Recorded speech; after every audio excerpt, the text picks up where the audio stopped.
Hi, welcome to Car Chrono. I'm your host, and today we're going to talk about something that hits close to home for every car owner. I've been wrenching on cars for over 15 years, and let me tell you, I've seen engines destroyed in ways that would make you cry. And you know what? Most of the time, it could have been prevented. Today, I'm sharing 10 mistakes that are literally killing your engine right now. Some of these you might be doing every single day without even realizing it. But don't worry. I'm also going to tell you exactly how to fix each one so you can keep your engine running strong for 200,000 miles or more.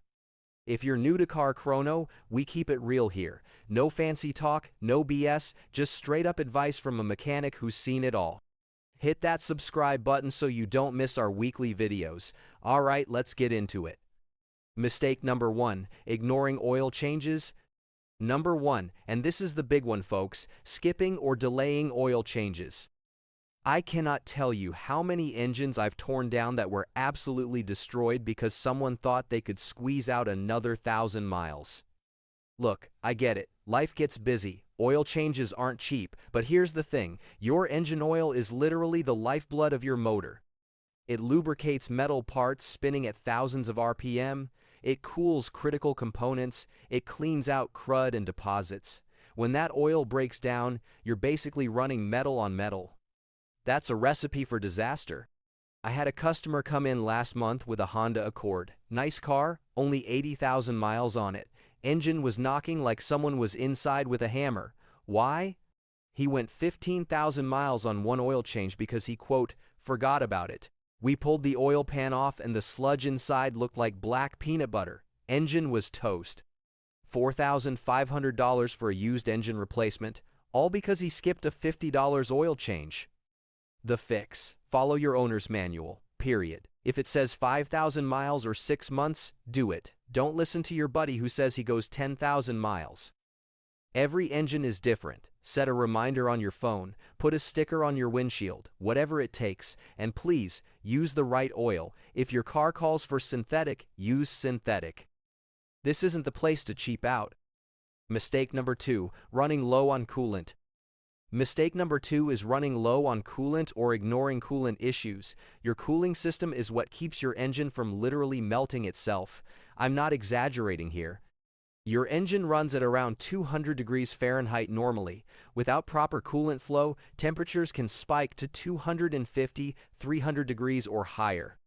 At those temperatures, gaskets blow, cylinder heads warp, and engine blocks can crack. I've seen it happen in under 10 minutes of driving. The scary part? A lot of people don't notice they're low on coolant until it's too late. You might have a small leak that's been dripping for months.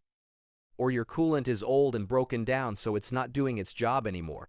I remember this guy brought in a BMW, beautiful car. He ignored a small coolant leak for 6 months because it was only losing a little bit at a time. One day he's on the highway, temperature gauge spikes, and boom. Blown head gasket. $3,000 repair. He could have fixed that leak for $200. The fix: check your coolant level once a month. It takes 2 minutes. Look at the reservoir tank when the engine is cold. If it's low, top it off.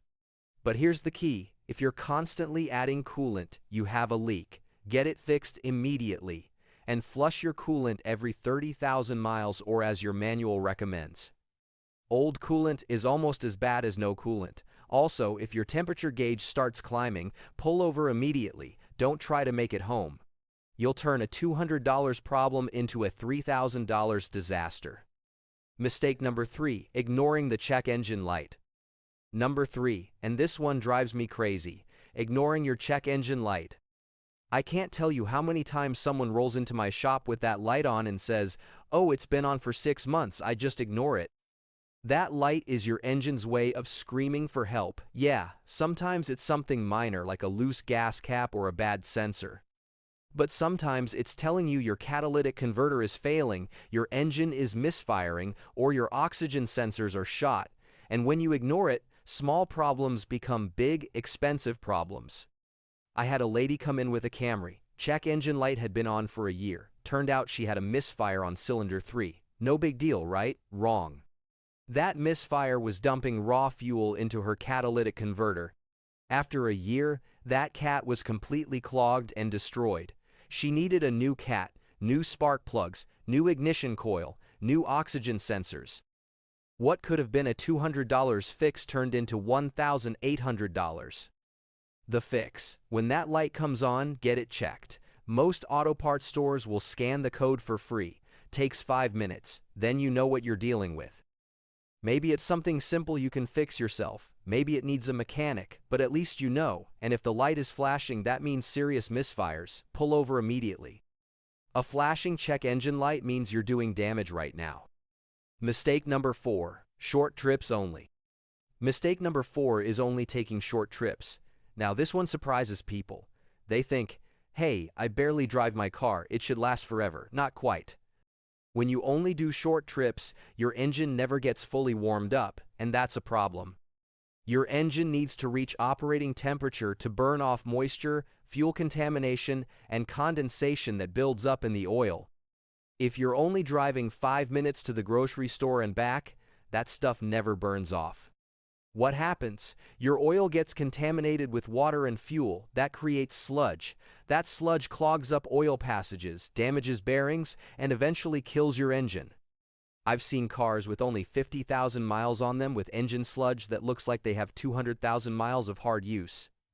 The fix: once a week, take your car on a good 20 to 30 minute drive. Get it on the highway if you can. Let that engine get fully warmed up and stay there for a while.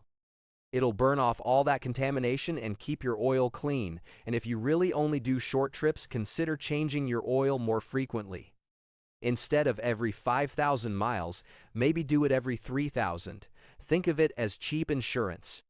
Mistake number 5, revving a cold engine. Number 5 is revving a cold engine. I see this all the time, especially with younger drivers. They start the car and immediately rev it up to redline because they like the sound or they think they're warming it up faster. Here's what you need to understand. When your engine is cold, the oil is thick. It hasn't had time to circulate through all the passages. Your pistons and cylinders are cold and tight.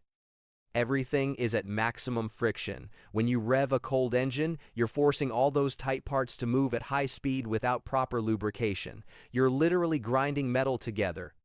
I rebuilt an engine last year for a kid with a Mustang. He would cold start it every morning and rev it to 5,000 revolutions per minute because he thought it sounded cool.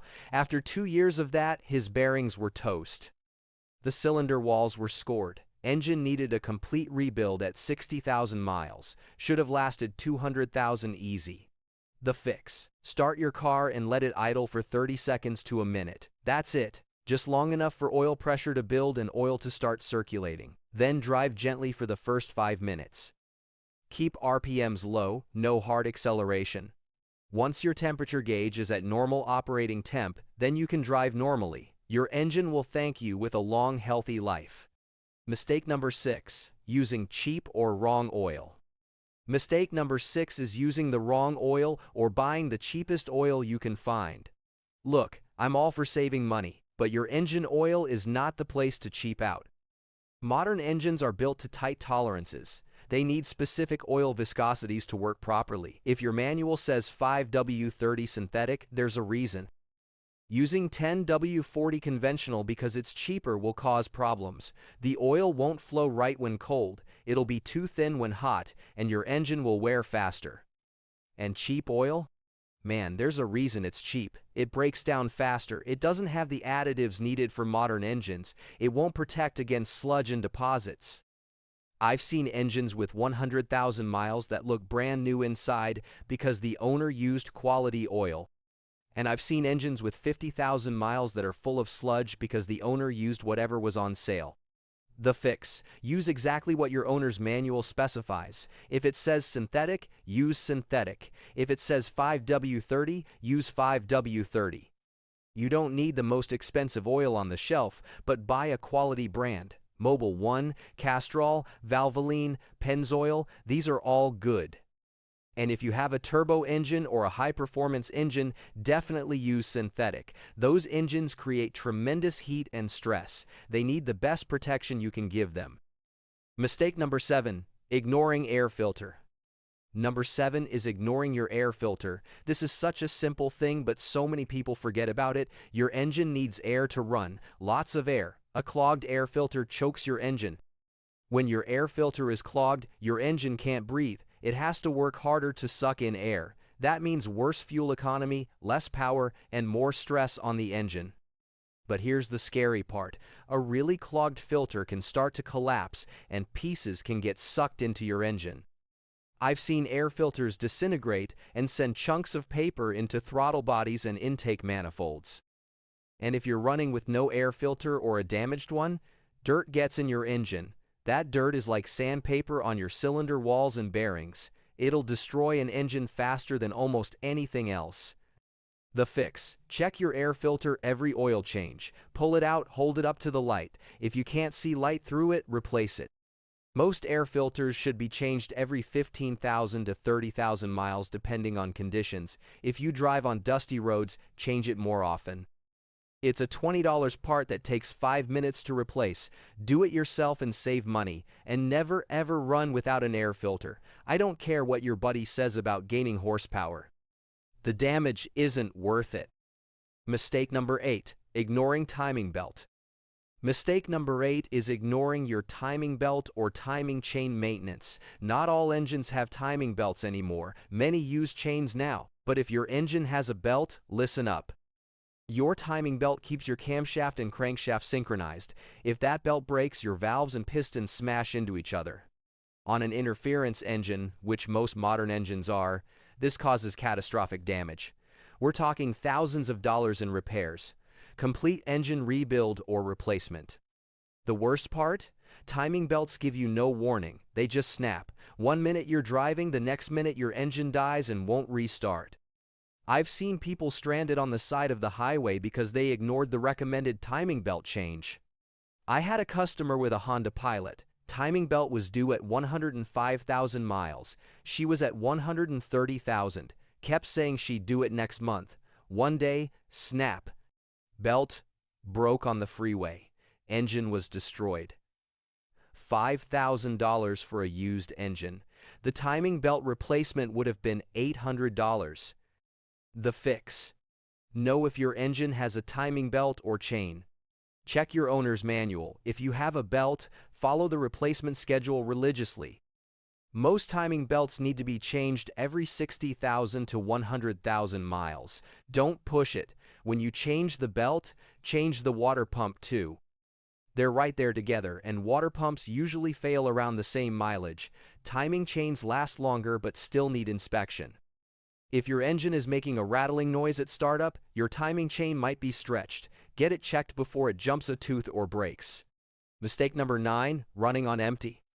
Number 9 is constantly running your gas tank to empty. I know people who always drive around with the low fuel light on. They think they're getting every last drop. Bad idea. Your fuel pump is cooled and lubricated by the gas in your tank. When you're always running low, that pump is working harder and running hotter.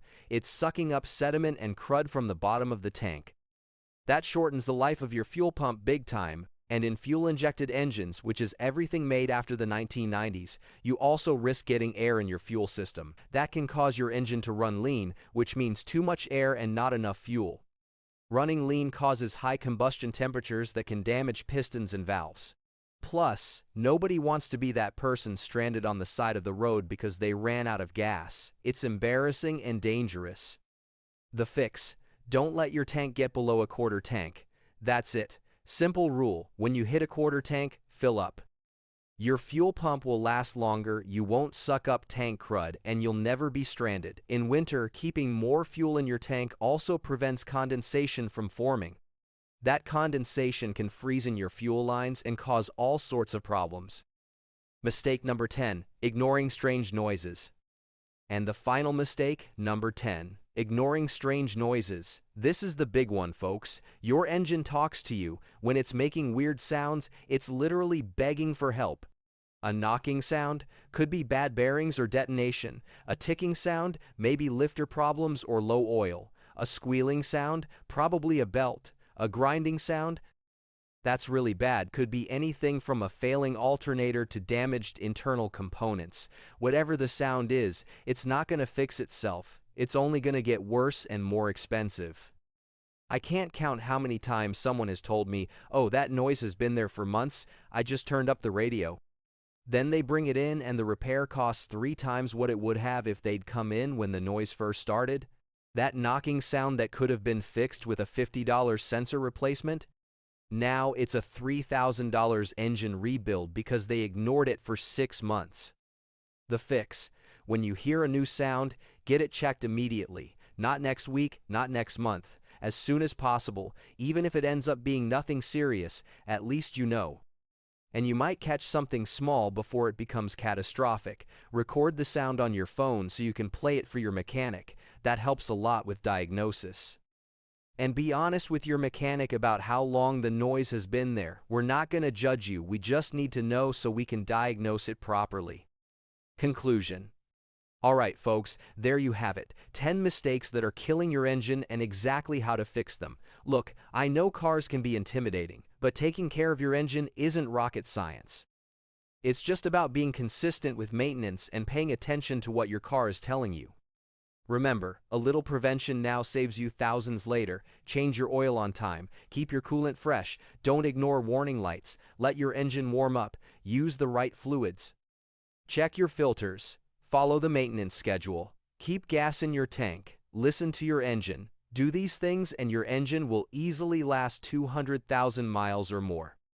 If this video helped you out, smash that like button and subscribe to Car Chrono. We drop new videos every week with real talk about keeping your car running strong. Drop a comment below and let me know which mistake you've been guilty of. I've done a few of these myself over the years, we all have. Until next time, keep those engines running smooth and I'll see you in the next one. This is Car Chrono. Peace out. Bye.